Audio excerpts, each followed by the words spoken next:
Senator Vicente C. Sotto III as Senate President.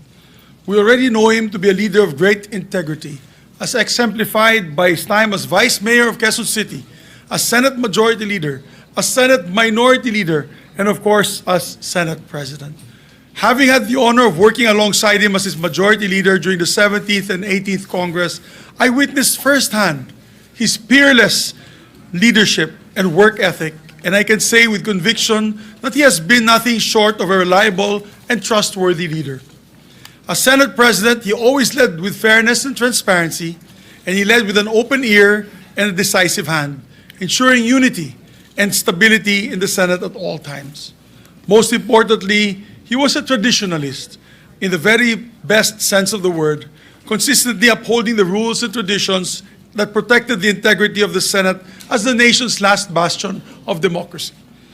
With Senator Sotto as Senate President, the Senate is in good hands. Maraming salamat po, Your Honors. Thank you, Senator Zubiri, Majority Leader. Yes, Mr. President, there are no other nominations. Mr. President, I therefore move that we close the period of nomination. So moved, Mr. Any President. objection? There being none, the motion is hereby approved. Mr. President, Senator Ligarda is also seeking the floor. I move that she be recognized, Mr. President. Senator Legarda is hereby recognized.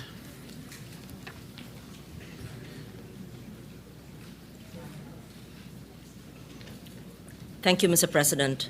Distinguished colleagues, the Filipino people have always looked to the Senate as a pillar of our democracy.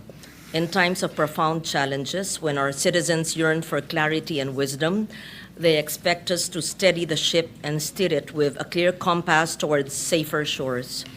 They do not ask for eloquence alone, but for proof that we can all place country above self and that we can govern with discipline, foresight, and courage. Discipline to resist the distractions of partisanship and to keep public service anchored in principle. Foresight to craft laws that anticipate the future rather than merely react to crisis.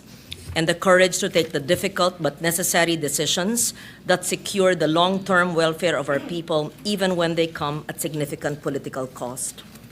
Let me emphasize, leadership in this chamber is never a solitary duty.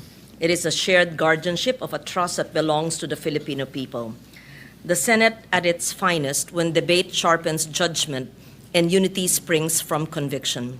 This, I believe, is what Senator Vicente Tito Sotto III embodies and why I rise in support of his nomination as Senate President. During my first term long ago, I served as Majority Leader while he was Minority Leader. I witnessed his respect for balance and fairness, ensuring that this chamber remained a forum of reason and accountability.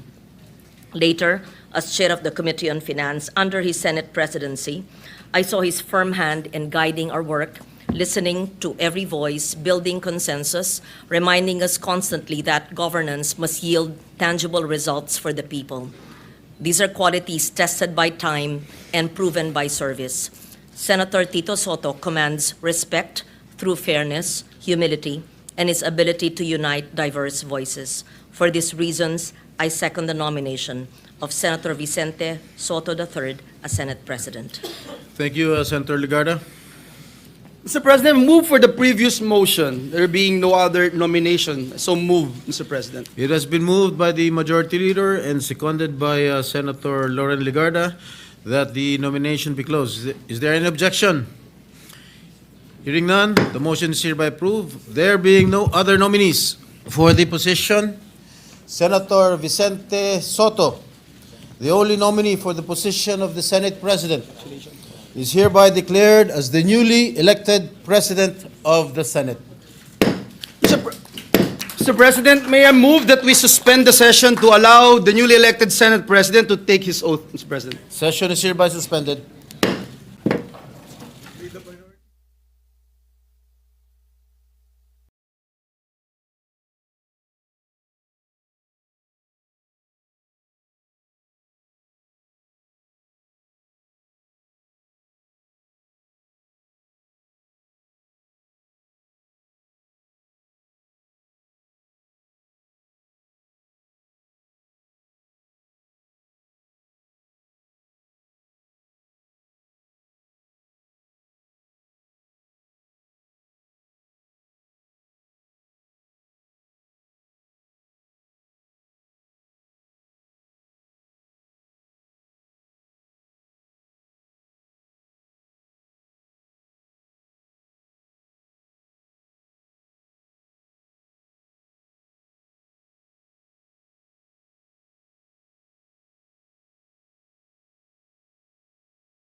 May we proceed with the oath taking of the newly elected Senate President, Mr. President? Please raise your right hand and repeat after me. I, please state your name. I, Vicente C. Sotto III, Having been elected to the position of Senate President, having been elected to the position of Senate President, do hereby solemnly swear do hereby solemnly swear that I will well and faithfully discharge, that I will well and faithfully discharge, to the best of my ability, to the best of my ability, the duties of my present position the duties of my present position, and of all others I may hereafter hold and of all others I may hereafter hold under the Republic of the Philippines. under the Republic of the Philippines, That I will support and defend the Constitution of the Philippines. that I will support and defend the Constitution of the Philippines, That I will obey the laws, that I will obey the laws, legal orders, legal orders, and decrees promulgated by the duly constituted authorities, and decrees promulgated by the duly constituted authorities, and maintain true faith and allegiance and maintain true faith and allegiance to the Republic of the to Philippines. the Republic of the Philippines, And that I impose this obligation upon myself voluntarily, and that I impose this obligation upon myself voluntarily, without mental reservation without mental reservation or purpose of evasion. or purpose of evasion. So help me God. So help me God. Congratulations, citizen. Thank you, sir.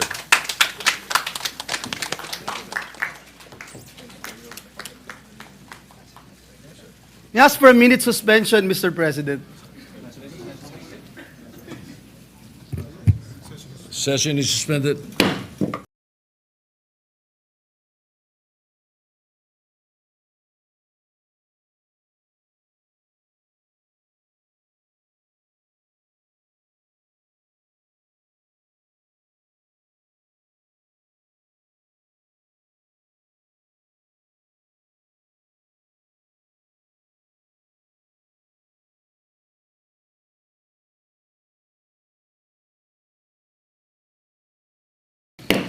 Mr. President, at this juncture, may I move that we recognize the distinguished former Senate President, Senator Cheese Escudero, to make a manifestation, Mr. President. The former Senate President, Senator Cheese Escudero, is hereby recognized for a manifestation. Thank you, Majority Leader. Thank you, Mr. Senate President. Nais ko lamang po magbigay ng maikling manifestasyon. Nais ko pong magpasalamat sa mga kapwa ko miyembro ng Senado na nagbigay po ng tiwala sa akin sa 19th at saka 20th Congress.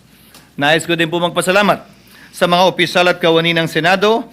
Karangalan ko po na pagsilbihan kayo at manilbihan kasama kayo nitong nagdaang taon. I serve at the pleasure, Mr. President, of the majority and understand and respect the decision of the majority of my colleagues. I hold no grudges. I hold no ill feelings. I congratulate Senator Vicente Tito Sotto III on his election as Senate President, and I wish you well, Mr. Senate President. Nandito lamang po ako bilang ordinaryong miyembro para pagsilbihan at paglingkuran kayo sa anumang kapasidad na pwede at kaya ko bilang bahagi ng Senadong ito. During my tenure, Mr. President, the Senate did not shy away from confronting the difficult questions facing our nation. We passed a record number of laws that helped uplift the lives of our countrymen. We conducted hearings that unearthed corruption on a scale rarely seen before, and in doing so, we remind the public that accountability is not a mere empty rhetoric, but a duty that we must uphold. Maski na paano, sa ilalim po ng aking panunungkulan at sa pangunguna ni Congressman Rodante Marcoleta, may ilang bagay po tayong nakamit at nagawa.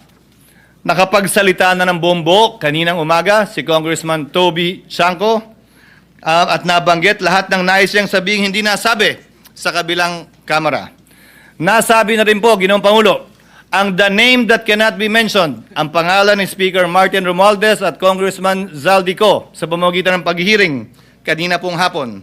And as a final act earlier, Mr. President, I signed upon the request of Congressman Marcoleta the contempt order of Assistant District Engineer Bryce Hernandez, putting him under detention already here in the Senate.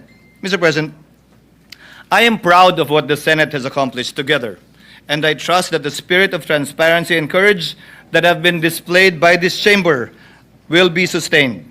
Sana po, mapagpatuloy natin to. Let justice and the rule of law be done and followed, though the heavens may fall. Thank you again, Mr. President, and please accept once again my warmest congratulations. Congratulations, Mr. Senate President. Thank you very much, and we thank the distinguished former Senate President, Senator Chis Escudero, for his magnanimity and the work that he has, the service that he has given the Senate and the Filipino people. Thank you, Mr. Senator.